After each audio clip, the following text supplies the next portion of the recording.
அண்மைச் செய்தி. தொலைக்காட்சி தொடர்களில் நடித்து வந்த நடிகை சித்ரா தற்கொலை செய்து கொண்டதாக தகவல் வெளியாகியுள்ளது. விவரங்களை செய்தியாளர் நவீனிடம் கேட்கலாம். நவீன், அவர்கள் தற்கொலை செய்து கொண்டதாக எப்போது தெரிய வந்தது? என்ன காரணத்திற்காக தற்கொலை செய்து கொண்டார்? பிரபல சின்னத்திரை நடிகையான சித்ரா என்பவர் தனியார் தொலைக்காட்சியில் ஒளிபரப்பாக வரும் சீரியல் ஒன்றில் தற்போது நடித்து வருகிறார்.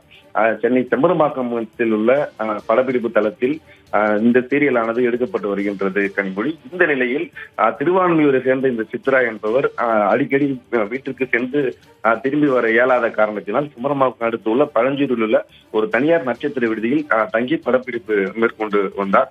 இந்த நிலையில் இன்று நள்ளிரவு 2:30 மணிக்கு அதாவது இந்த நத்தரப்படை காவல் நிலையத்துக்கு 100 அழைப்பில் வந்த தகவலின் பேரில் இந்த நட்சத்திர விதியில் இவர் தூக்கிட்ட நிலையில் தற்கொலை செய்து கொண்டதாக அந்த தகவலை எடுத்து சம்பவ இடத்தில் இருந்து சென்ற காவல்துறையினர் அவரது உடலை மீட்டு கீழ்ப்பாக்கம் அரசு மருத்துவமனைக்கு அனுப்பி வைத்து சம்பவம் குறித்து விசாரணை மேற்கொண்டு வருகின்றனர்.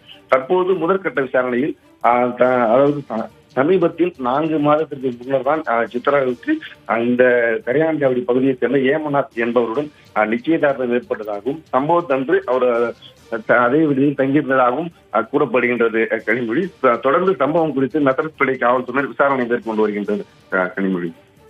ஹோட்டல் நிர்வாகம் தரப்புல சித்ரா ஏதேனும் மன உளைச்சலில் இருந்ததாக காணப்பட்டாரா? அந்த மாதிரியான தகவல்கள் எதுவும் சொல்லப்பட்டிருக்கிறதா? காவல்துறையின் அடுத்த நடவடிக்கை எப்படி இருக்கும்?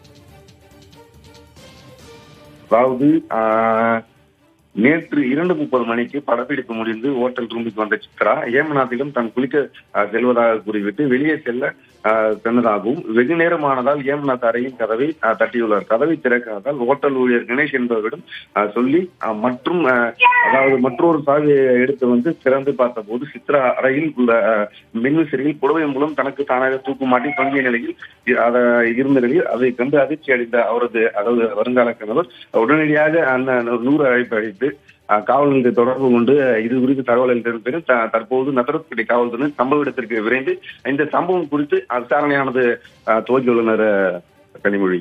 விவரங்களுக்கு நன்றி நவீன்.